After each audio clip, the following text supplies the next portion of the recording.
Here are 6 things marketers should do if they really want to truly connect to the market, drive revenue, and earn executive trust. Because guess what? Those things are going to get you more money too. Welcome to Connect to Market. I'm Casey Cheshire. Join us as we learn from marketing leaders who are driving founder-led growth. We're sponsored by Ringmaster, building B2B podcasts and communities to reconnect you with your audience. All right, we hit the button and we are off to the races. And I'm so excited for this conversation today. I can't wait to introduce my guest. He's a badass. Let's just put it out there. You've probably bumped into him in the community, might have been in the same breakout, in which case you're probably nodding your head going, I remember that guy. I learned something. I got introduced to someone. Like, he is just always in the community, helping out, making connections, dropping knowledge. And now we got him for a little bit ourselves to be able to just learn. So I'm excited. Well, who is he, Casey? Well, he's a marketing leader, a thought leader, CTM. He's a community member. Like I was saying, he's also a SaaS growth wizard in the B2B space. He is super knowledgeable, visionary revenue marketing professional. Dare I say, a couple decades under his belt. 2020, he was named 40 under 40 by Cincinnati, Senior Vice President of Marketing at Hubstaff. Alex Schutte, welcome to the show, sir.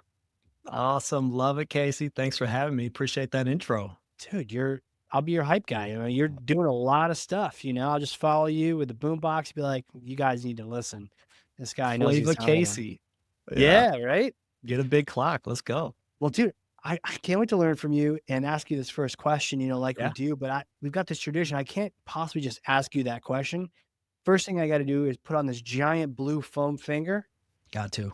and then go, Alex, what is the number one thing that marketers need to do in order to connect to the market? Oh, man. Get a foam finger. That's what you got to do. Get a foam finger. But number 2, outside of the foam finger, what I tell people is you got to fix your data before your messaging.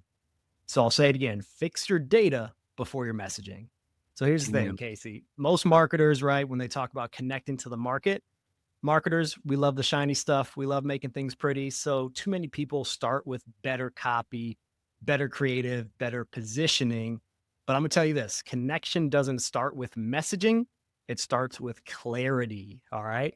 And clarity starts with clean, aligned, modeled data.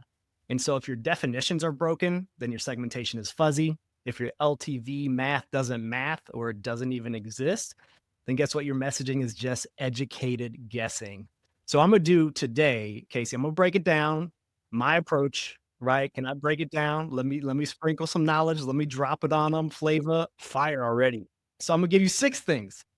Oh, snap. We got a numbered list. What marketer doesn't like a good numbered list? You know what I'm saying?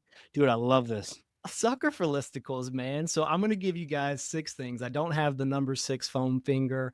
You actually need 2 hands for that anyway, Casey. right. So I want us to hold right. up the 6 here. So here are 6 things marketers should do if they really want to truly connect to the market, drive revenue, and earn executive trust. Because guess what? Those things are going to get you more money too. Totally. All right. So let's dig in, right? So where am I going to start? I'm going to start with number 1.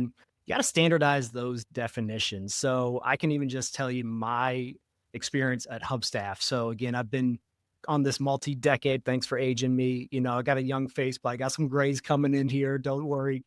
Can't see them on the angle though. Well, we can edit those in post-production. We'll edit those out. Thank you. Yeah, Thank you. we got it. Thank you. But with that has come some wisdom. So joined Hubstaff May 2024. It was an awesome leap, really going a bit smaller to more of a scale up, where I had been at different size corporations, companies, just left a 8.5-year run, saw a company go from founder led to private equity to IPO, was part of a process to get stadium naming rights on the NFL stadium, saw a lot of cool things, but was ready for that next step. So landed at Hubstaff as the SVP. So really taking that number 1 spot for marketing. But when I came in, there was a few things that was apparent off the bat. So there was multiple analytics platforms. So you had people using Amplitude, we had GA4, we had Metabase, we had another platform that I can't think of now. It was all these different tools and different analytics that it was multiple things were tracking the same point of data. And then additionally, we didn't really have good documentation. And then the worst part was there was different definitions of a customer. So we are Mm. a SaaS-based subscription product, and we are very PLG. So heavy inbound, high velocity PLG. 64% of the new revenue coming into the business is fully self-serve. Salesperson doesn't touch it, right? So built this awesome PLG machine, but we had different definitions depending on what department you were talking about of what an actual customer was. So is it, oh, when they pick a plan and they start their subscription, but guess what? Maybe 15% of those never actually have a successful charge. Okay, what does that mean, right? Is that really a customer? On the sales side, oh, we get a closed one opportunity, but if we haven't actually received payment, is that truly a customer? So we did a lot at the executive level to truly just align to what is the definition of a customer and really aligning on that, plus with detailed definitions of here's all the criteria, here's what it means from Stripe, here's what it means in HubSpot, and then having all of that centrally located in our data warehouse with clear documentation of a customer is this, right? So that was just the first thing of How just granular do you get with that? Like what's the critical part to define on who the customer is? yeah, so I think that one, we started just like the basics of what is a customer, right? So we said a customer is truly when they are paying us, we've got that payment, right? I think Mm, where you go from there is really more of what our top customers are. So I'm not going to get to that quite yet, but I think basic of this number one is just literally get the definitions down, right?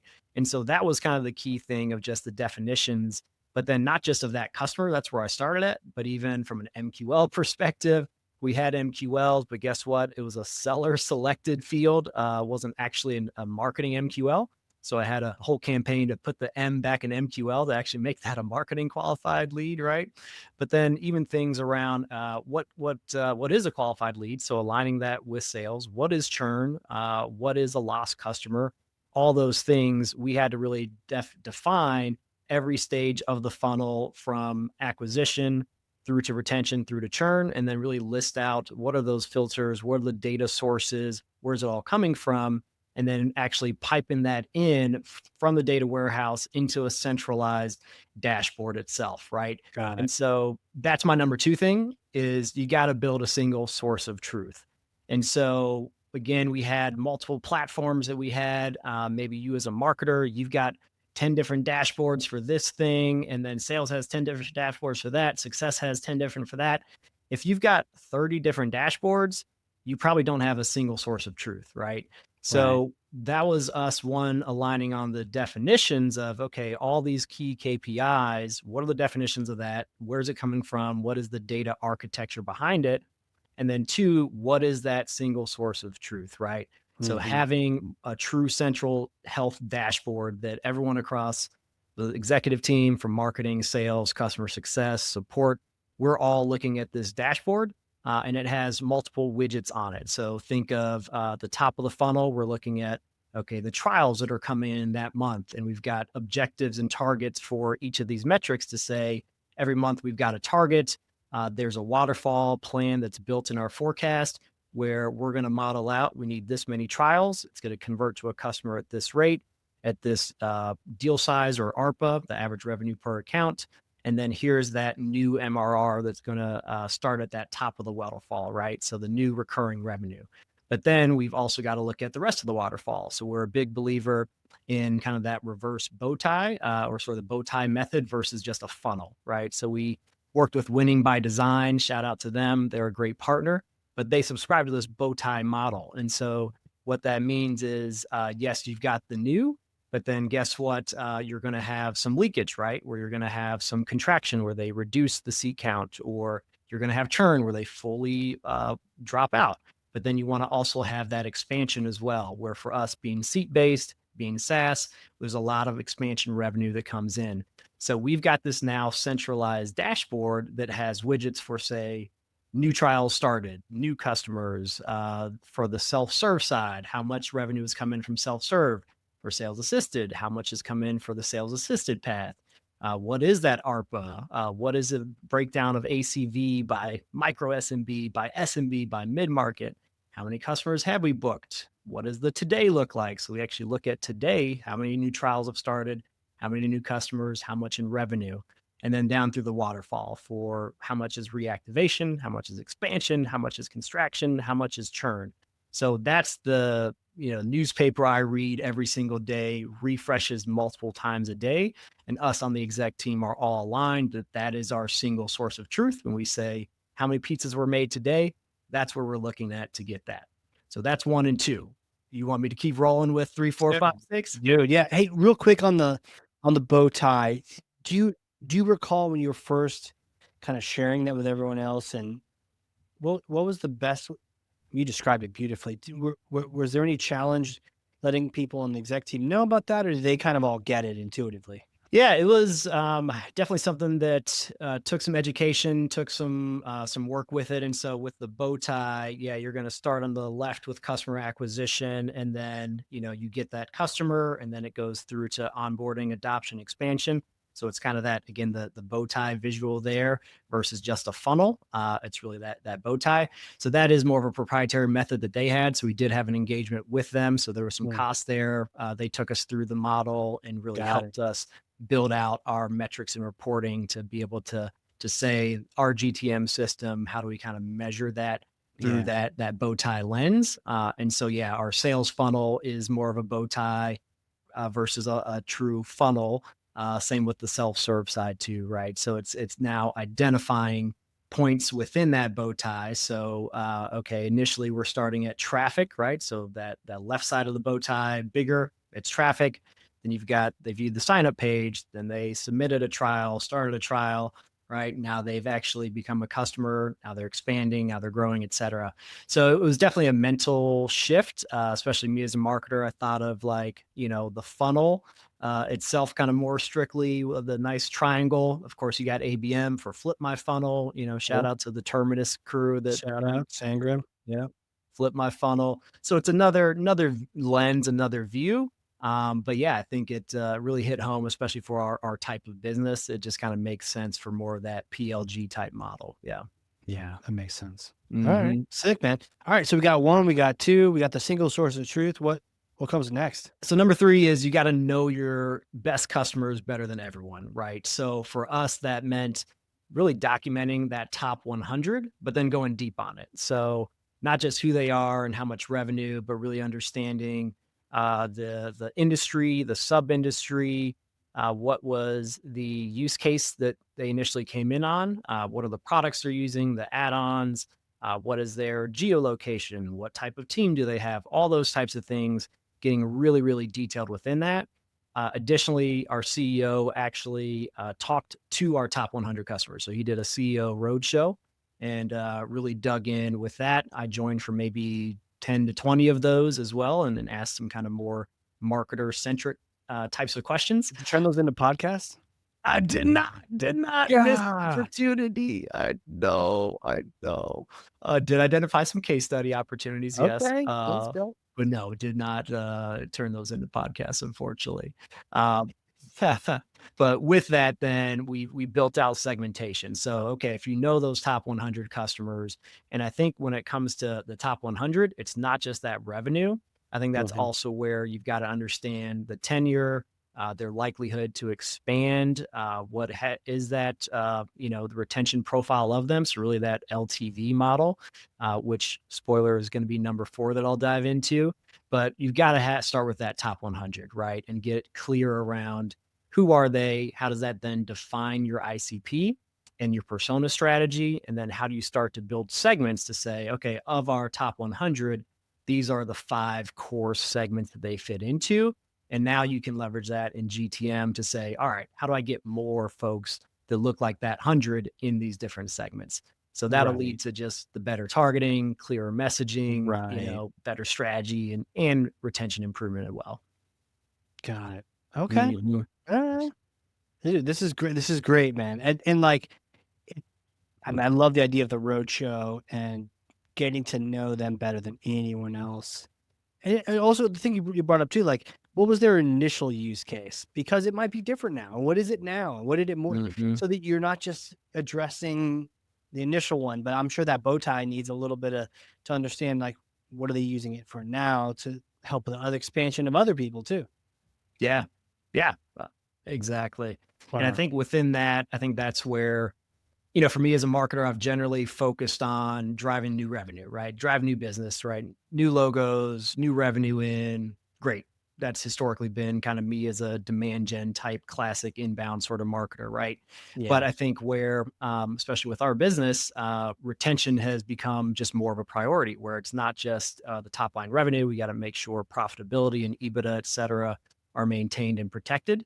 And Yeah. so that's where number four is modeling that LTV, but then putting it in action and letting it drive your spend, right? So, in terms of what that means for us, when we were potentially when we started ramping up ads, we're like, yeah, great, get big opportunity to spend more on ads. Very easy button, right? Cool, not spending a lot there. Let's throw money, right? Let's spend more. Let's spend more on Google, right? Yeah. So easy to do that, yes. And on paper, it was like, oh, great, we're driving more recurring revenue. We're getting more signups, more purchases. ROI looked good theoretically on paper, but we realized we were actually driving more of the smaller guys that had way worse retention than landing the big guys. And so that was on paper, yeah, we're hitting revenue, but guess what? We're actually hurting us on the backside because the retention is worse for those smaller companies. So while on paper, cool, net new customers looking good, we're hitting MRR, awesome, awesome. Look at all this new revenue. Guess what? It's actually hurting us on retention, and that Mm, LTV is declining. So really what we did is we had a data project. So we work with some data analysts on our team. That would be the other big thing I would say is, do you have in-house data analysts? We've got maybe 120 something employees total and staff on our org. We've got two dedicated data engineers, I would call them, and then okay. one data analyst in marketing that reports to me directly. Got And it. so you've got to have the smart people, you got to have the data folks.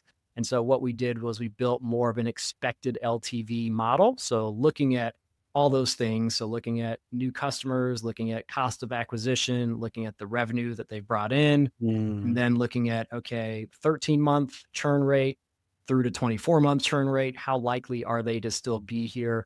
How do we project out what is that lifetime revenue? And for us, because we're a global software, we've got customers all around the world. yeah. So US is still very heavy, but we've got tons of customers in Asia, in Europe, et cetera, et cetera. And one of the great levers on the paid side is you can very easily target by geo. And so what we leverage this for is really building a model that looks at what is that LTV by country. And so a US lead is way more expensive than say a Philippines lead, but Right. the US lead has a better LTV than the Philippines does, right? So that's where we can start to now feed this data into Google Ads and do what's called value-based bidding, right? So Right. Mhm. that's where you guys, whoever I'm saying, you guys out in podcast land listening, you all probably have a similar something that you could do that for. So it may not be country for you, but maybe it's even at the city level, or it's at the industry level, or it's at the employee size or revenue level. There's some sorts of factors where you can slice by to say these leads are worth more than these other leads, right? Yeah. But then how do you push that back, right? So that's where connecting your ad platforms to first party data, such as your CRM or your data warehouse. For us, we have HubSpot and Segment is our CDP. So we can kind of do all that from the data warehouse to Segment and push pull back and forth to the ad platforms. That's where we've been able to really bid differently and automate that in Google to say, hey, value based bidding, we're willing to spend more on this particular lead versus that one, and we've now structured our campaigns where we've got different budgets, different buckets of campaigns, and different spend thresholds based on those tiers to say, all right, we know it's a lot cheaper to get leads from India, but guess what? Retention is worse, et cetera, et cetera. So we want to kind of cap that spend there. In Google, you're going to get some points for those purchases, but guess what? You get way more points for a US purchase. So Yep. again, there's likely different slices that you all out there can do on your side. And if you're not using that first party data, to drive, say, your ad strategy, your targeting, and especially your bidding algorithm within Google Ads, you're likely wasting a ton of money and you're probably not getting the right customers in, and you're missing out on a lot of ROI that you can drive. Yeah, this just makes me think like we should totally do a roundtable for the community on LTV, value-based bidding. Yeah, man. I guess a quotable I'll give you here. Yeah. When you control the math, you control the narrative. So I think people that just look at high level counts of leads, count of customers, but they're not going deeper to say, is this the right type of customer? Is this the right type of lead? Right. And again, me as a revenue market, my job doesn't stop at generating the lead. I have a revenue commitment that I'm signing up for. So I'm really focused on the revenue. But now it's not just the dollar amount, it's also making sure it's the revenue from the right type of customer. Right. So I think that's where that LTV is an important lens that you as a marketer will come across much more strategic, much more, business acumen, financially minded, et cetera, and think about, hey, how am I driving the long-term health of the business and not short-sighted in your thinking? Yeah, you could easily do that, right? You could easily just front load a bunch of just the worst customer and all it does is just burden everyone, right? It's not a Mhm. good fit, bad reputation. It's almost like if you just took better care of your LTV and getting the right people in that are going to have a great value, then you just sort of eliminate all the things you'd have to troubleshoot later. Yeah, Or exactly, exactly. Yeah, yeah, a man. lot of people putting band-aids on. Oh man, a bunch of people complaining about our product, but maybe you kind of knew that they were the bad ones. You shouldn't have even pushed them in, or Yeah. lured them in with your ads. Yeah. Exactly, and that can be part of your LTV model too. So Yeah. you could potentially get number of support tickets in there, right? You could get cost of support, right? So again, if there is, oh, this customer, big revenue, but guess what? They're really expensive and annoying to service. Okay, should they be an ICP or not, right? If that's sometimes it could just be one customer, but if it's like, oh, this is a pattern with this type of customer, all right, maybe you need to sort of downgrade that, and maybe they're not truly ideal because they are so hard to service, so demanding. They're requesting a lot of product updates and customization, right? And just that cost of service Yeah. is a key one that can definitely be part of that as well, and not just the acquisition cost. I feel like I already have 1,000 to-dos and we're only at 4. I got two more for you. Tell me what's up. Yeah. Well, so this one, I don't think I could. I don't have to spend a ton of time on it, but and I've talked about it. It's not gonna be a surprise. It's aligning marketing to revenue, not to activity. So I think some marketers are afraid to sign up for a revenue goal. Me, I love it. I'm like, sign me up all day. As long as I've got, the resources and, the buy-in that I can actually execute on my strategy to drive that revenue. And of course, revenue's got to be reasonable. Got to feel like it's attainable, right? But if you're a marketer and you stop short of revenue, and I'm talking like actual closed one, paid true revenue, not just a pipeline number, I think you're missing out, right? So when you are tied to revenue, and then you can also have hopefully attribution that can get you some way in terms of some directional in terms of, all right, what is that multi-touch journey? What are the channels that are driving it? What is the purchase path, et cetera? But having revenue as that key objective to then work backwards from. If you're not doing that, you're just focused on optimizing for activity and for vanity metrics, right? And I do think multi-touch attribution, sometimes people can get, too caught up in it. I still am a fan of it. I like kind of a W-shaped type model where you've got some first touch, some last touch, and some things in the middle, and then sort of your conversion last action as well gets some weight. So it's kind of this W shape there. So I do like the multi-touch, but I think sometimes people get too caught up on what really drove this, what took credit, et cetera, especially now in the age of AEO, et cetera. So much is getting to direct traffic. And so it's so hard now to really truly attribute it. So I think if you are still looking at revenue as your North Star, even if so much of that is getting caught up in sort of a ghost funnel now and direct traffic, I still think that's the right approach to really measure that revenue, and based on the things that you're doing, based on the channels, based on the investments you're making, what can you directly attribute? And then what are other things where you're like, okay, general A B test. When we weren't running this, we saw this. When we are running this, here's what we're seeing here. So ultimately for us, all of marketing's goals do ladder up to revenue. And so we've got a full forecast that I built out that's looking at revenue by channel. So I split it by organic search, by paid search, paid social, display video, organic search, direct traffic, referral traffic. We were able to build out a separate channel segment for LLMs. So we've got that pulled out of referral traffic. So we've seen definitely phenomenal growth from LLMs, but it still is a smaller portion of revenue contribution than organic search. But we've got all that built. So while I've got the forecast, that's the plan, that's the map. You also can't get too caught up on, yes, I've got a 300 row spreadsheet that's looking at all these different sub metrics within each channel. But if one thing's off by a little bit, and guess what, we overperformed on the other, that's fine. So at the end of the day, I've got this revenue target I'm rolling up to, and here's how I think we can get there. But as long as we get there and we overachieve it, I don't care exactly the channel makeup, as long as we hit that amount. So what happens when you focus on revenue? You're going to get more trust from the CEO, from the leadership team. You're probably going to get more budget from the finance leader and your CFO. Yeah. Plus, it's going to make better accountability for your team. So I'm all about transparency and accountability. It's also going to give you more cross-functional alignment.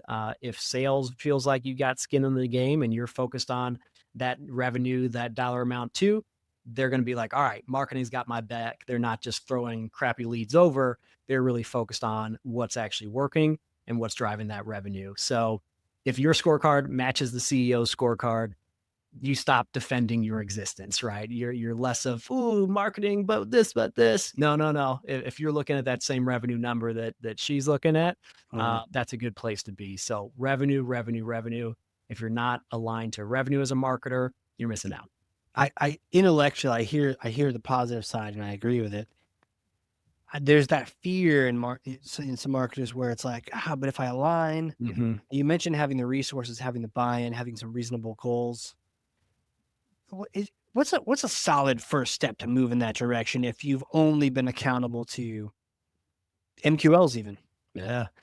So again, I think it starts with the data. So you've got to know, how is marketing impacting revenue. So if you don't know marketing's revenue contribution today, so if you are more sales led, right, is that 60% of what is closed won is marketing influenced? Mhm. And you can talk about source versus influenced all day too, right? But you've got to start with that to know, okay, of the revenue that's coming in, how much is influenced by marketing? And start there. So then, of course, as you're looking at the forecast to say, okay, for next year, here's the target, sales number is this, you start at that contribution rate to say, all right, I'm going to start with just keeping that flat. Think about, was there any crazy big deal that got tagged as marketing, recently that, okay, maybe that throws off the number. Maybe it's not as high, right? But you got to start with that. So start with a percentage assumption to say, today, what's marketing's contribution rate at?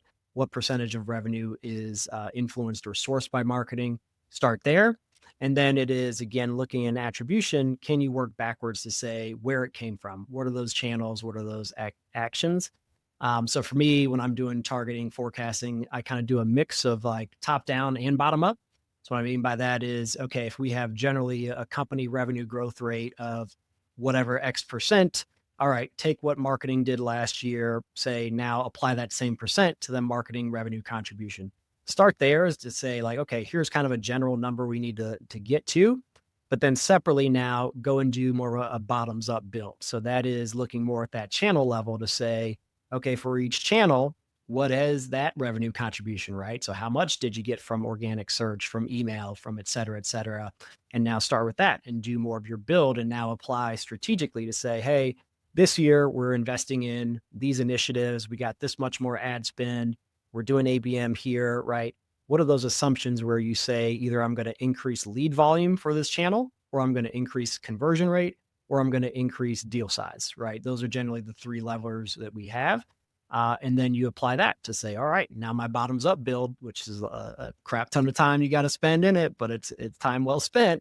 You do that to say, okay, can I reach that top line goal that I set out before? So if we said we wanted to grow 25% year over year, I applied that to my marketing contribution. Here's that number. But now I did my bottoms up build, and guess what? I'm like 10% apart. Okay, what does that mean? How do you need to either lower that contribution rate to say, hey, guess what? Last year we were at 62% marketing contribution.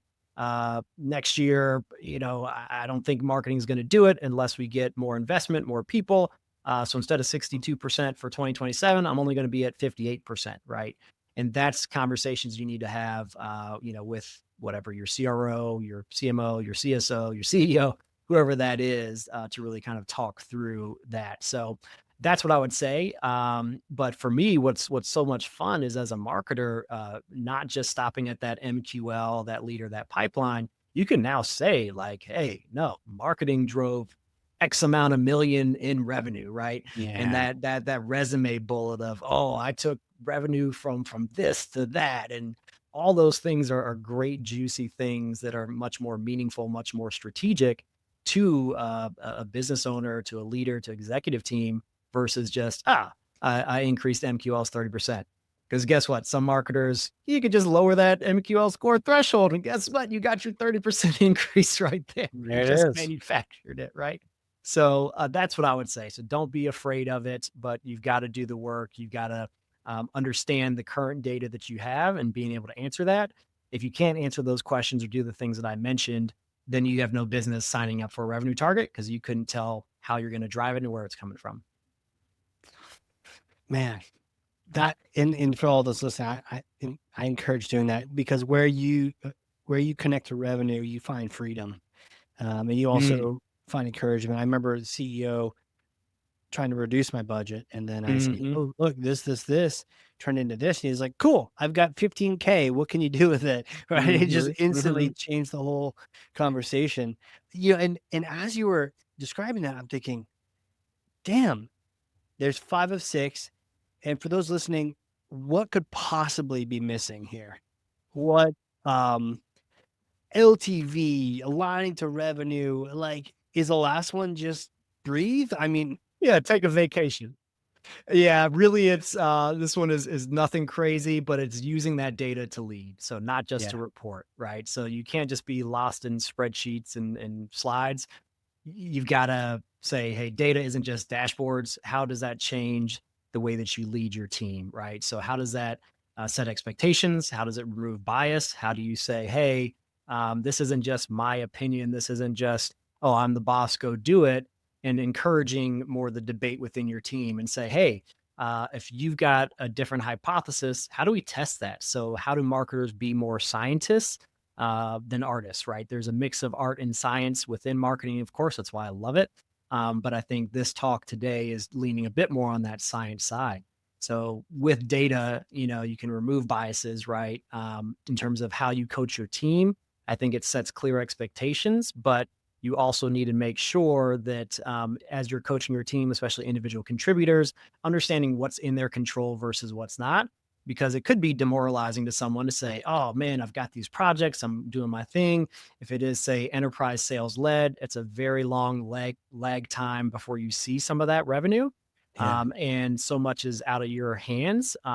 So, but it's still not like my job is done. But I think where I'm going with in the coaching side is you still know the North Star is this revenue. If the employee is seeing, oh, we're just under pace, we're not hitting it, okay, how can you as a leader say, how do I look at those leading indicators then prior to revenue? And then how do we strategically think about, okay, Casey's working on these things. Do these still feel like the right things to do? yeah, Maybe yet it hasn't translated down the funnel to revenue yet, but we see these leading indicators that look good. And guess what? I think still this is a gap. This is still a capability we need. So being careful around the data and the revenue being the end all be all, you still have to strategically coach your team. But I think that's where, again, you can, if everyone is grounded in the data, if everyone knows, hey, this quarter, these are the targets, here's how we expect to get them, here's the projects that we expect to lead to these metrics, these success criteria. At the end of the day, that is what I think helps get alignment. I think it helps build trust. I think it increases transparency and ultimately keeps people accountable to make sure they're focused on those right things, right? So, if you have the data, if data is really what you're using as that source of truth and clear success criteria, I think that's where it can reduce the politics. I think it can increase credibility. It removes just that person it's a good talker that's just, oh yeah, they talk in all the meetings. They say a bunch of bullshit, but guess what? They can't actually put it to work. So I think that's where, for me as a marketer in my career, data and being able to turn data into a story and drive decisions that lead to meaningful business impact. That's really why I'm where I'm at and why I've been successful. So if you want to connect to your market, fix your data before your messaging, clean data, better segmentation, better messaging, more profitable growth, more money for you, more executive trust, more resources, more people you can hire, et cetera. So connection isn't all creativity. You got to lead with the data first, and then that will just accelerate everything else. So those are my six today. Casey, what do you think? I don't have 7, 8, but those are six. Hopefully they're good. Hopefully people learned a little bit, man. Where do you want to go from here? Dude, I know you just got that mic, but it kind of feels like one of those things where you just kind of take it and drop it. So if you know, you know. If you know, like if you bought that mic, you're not dropping it because you're Nah, like, man. this Nah, like man. this cost me money. But dude, that is fantastic. So many to-dos I've written down in my notes. Like I've written notes, but then I have little squares on the right saying, okay, you should look into this, and do Mm. this and adjust that. Talk to your team about this too. Sometimes these thoughts persist in our head, but we got to get them out to our team to make sure they can execute on it. Really, my next question is this might be a stumper, but like, who are you? Who are you? How do you know these things, man? Can you take me back in time, Yeah, like little Alex days? Did you know we're yeah. going to be a marketing leader, sort of teaching us all really the path to clarity? So yeah, I mean, little Alex was like, yeah, he was a fun guy. He was the dancer. He was out there, was never afraid to perform. Little Alex wanted to be an actor. He wanted to be a comedian. Those things didn't quite work out, but I fell into marketing. So yeah, I was one of the few that in college, I declared my major as marketing with a minor in communications, and was like, yeah, I like this marketing thing. I had interests in sociology, psychology. I liked sort of how people think. I liked creativity. I liked art. But I wanted to make some money. So I was like, sociology, psychology. I don't know if I want to do a bunch of school. It's like, what can I do with a 4-year degree and still get some of that fun anthropology type, how humans work, how people think, with some creativity and maybe make some money. So yeah, got into marketing right after school, and I've been marketing ever since, man. But I think who I am outside of that. So yes, a marketer, but really I'm a dad and a husband first. So I've got two little ones. I've got a 4-year-old girl and about a year and a half old boy. Been married for 13 years. Got a beautiful family here. A lot that I give back to the community. So for me, I'm all about having a well-rounded life. So I think that we've got many pieces of the pie that make up our whole self. And you can't let work be the only thing that defines you. So, yes, I'm a marketer. That's clear what we're talking about here.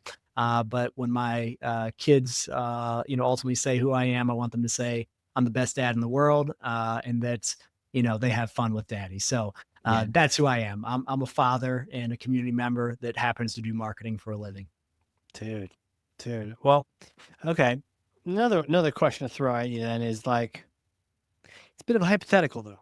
Okay, you Mhm. ready for this? All right. Right. Yeah. So I may or may not have a time machine over here in New Oh, Hampshire. uh-oh. Uh-oh. So you come visit, maybe CEO's doing another road show, you're visiting some customers. Come on up, right? We get some beer, some lobster. Time machine's in the backyard. It's covered in a tarp, right? Mhm. But it's a particular kind of time machine. We get a chance to go back in time and you get to visit yourself. You get to visit yourself back in the day. You just got that degree, the shiny degree from Arizona State, and it's 4 days later, and here you are coming from the future. What do you say to yourself then? Yeah, man.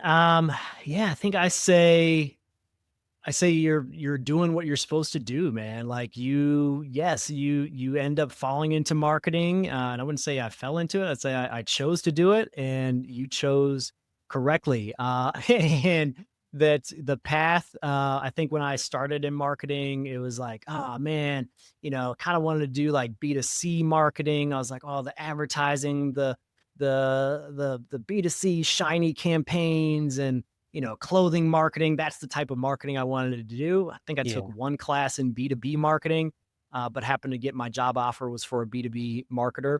So that's where I started out, but was like, oh man, I don't know. This doesn't seem sexy enough. I guess what I would say is, yeah, 20 years into doing B2B marketing. No, it is sexy. It's actually even cooler than B2C. A lot of opportunity. And yes, you will find success there. You will become a leader. You will teach others. And you will have a lot of fun doing it. So, yeah, I'd say, hey, Alex, don't worry about the sexy B2C Don Draper. Like, nah, you don't need to do that, man. B2B is the place to be, and guess what? You're gonna crush it. You can still drink bourbon in B2B. We both start with B. What are you gonna do? Right, man. Yeah, yeah. I'm a bourbon steward. So yeah, that's one Yeah. of my other side things. So yeah, got maybe 90 something bottles of bourbon and whiskey generally here at the house. Like to do some bourbon tastings. I'll host for friends, families, do some charity work doing that as well too. So yeah, if you're ever in Cincinnati, Ohio, or in the area near there, hit Note me to up. self, Let's have a dram. figure out way to justify business trip to Ohio.